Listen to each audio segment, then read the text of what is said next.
사랑하는 맑은생 강천교회 성도 여러분, 날마다 주께로 2월 27일 토요일 큐티 가이드 영상을 통하여 오래간만에 만나 뵙게 되었습니다. 반갑습니다. 그동안 성도님들은 어떻게 지내고 계셨는지 매우 궁금합니다.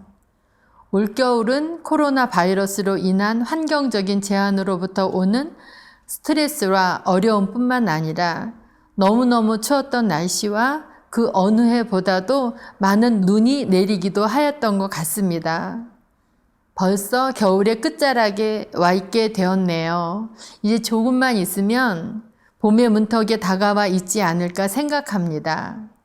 이 모진 겨울을 잘 견뎌내신 성도님들에게 하나님의 크신 은혜와 풍성한 축복이 함께 하길 바랍니다. 오늘 말씀을 살펴보도록 하겠습니다. 오늘의 성경 말씀은 시편 87편입니다. 87편의 표제어는 고라 자손의 시 곧 노래입니다. 하나님의 도성인 예루살렘의 영광과 기쁨에 대한 찬송시라고 할 수 있습니다. 이 시편이 곡조가 붙여져서 예배 드릴 때에 찬송으로 사용되었다는 의미이기도 합니다. 여기서 예루살렘 성전은 신약 시대에 세워지게 될 교회의 모습을 상징하고 있다고 볼 수 있습니다. 87편을 기록한 고라 자손은 레위 지파에 소속되었지만 제사장 가문은 아니었고 성전에서 봉사하는 사람들의 가문이었습니다. 그것에 불만을 품고 제사장의 역할을 대신 하려고 하였다가 여호와께로부터 불이 나와서 분향하는 250명을 불살랐더라. 민수기 16장 35절에 기록되어 있습니다. 그래서 고라 자손들의 시들을 보게 되면 조상들의 잘못에 대한 깊은 참회가 느껴진다고 할 수 있습니다. 그리고 성전에 대한 간절한 사모함이 나타나 있습니다. 오늘 본문도 성전이 있는 곳인 예루살렘을 소중하게 여기는 시인의 마음이 잘 나타나 있습니다. 오늘 말씀의 제목은 구원받은 자들의 노래입니다. 내용 관찰에 들어가겠습니다. 1번입니다.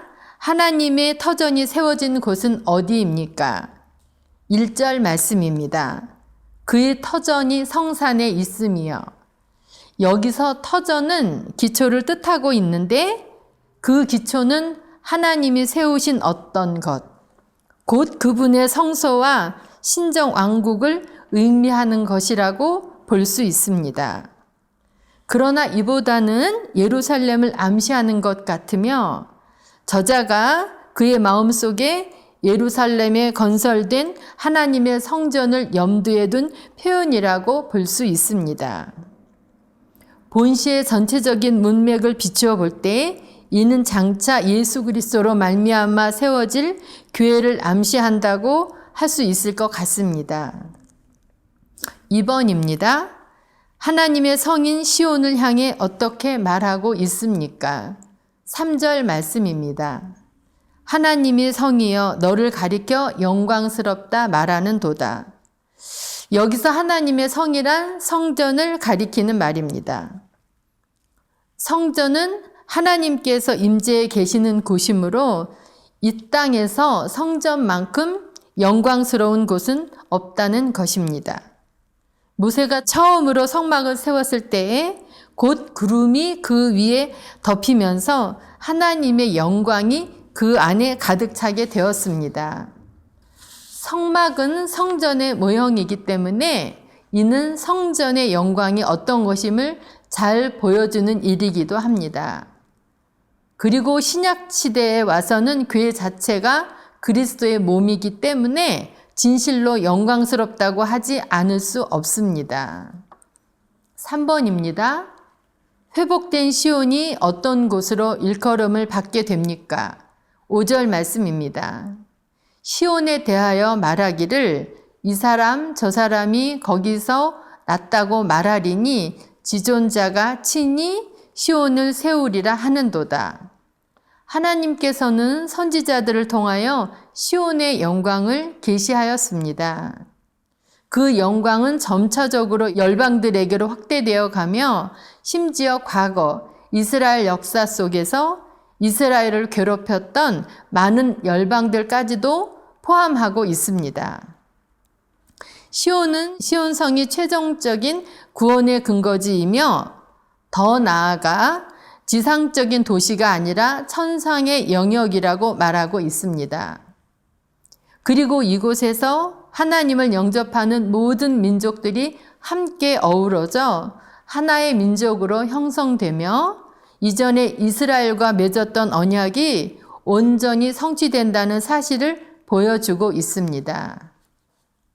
연구와 묵상입니다. 4번입니다.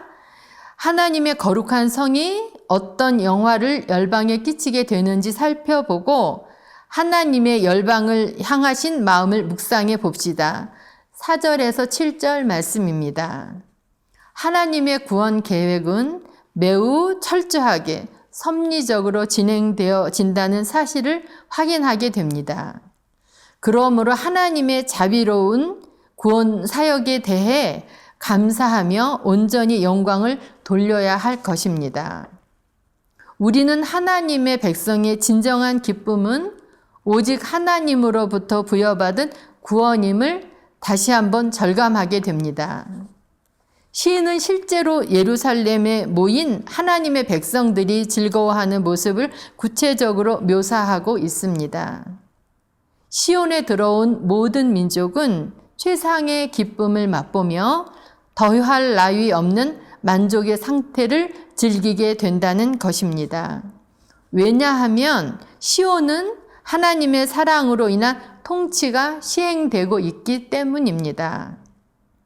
이제 시온은 삶의 구원의 근거지로서 모든 민족의 안식처가 되었으므로 시온에 거하는 모든 사람들은 말할 수 없는 행복감에 젖어들게 되는 것입니다. 삶의 적용입니다. 5번, 예수님의 십자가 헌신이 매일 나의 삶에 찬양의 근원이 되고 있는지 생각해 봅시다. 큐티는 삶의 적용이 가장 중요합니다.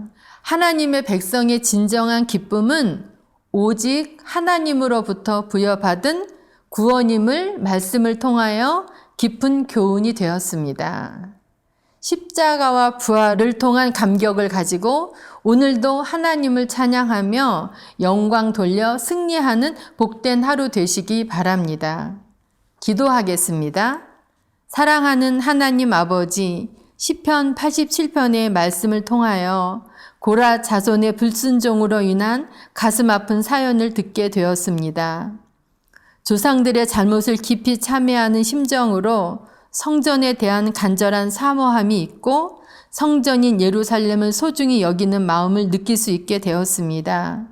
우리들도 죄에 대한 민감함과 구원의 기쁨과 감격의 마음으로 이제부터 하나님께만 영광 돌려드리는 삶을 오직 믿음으로만 살아갈 수 있도록 도와주시옵소서. 예수님 이름으로 기도드리옵나이다. 아멘.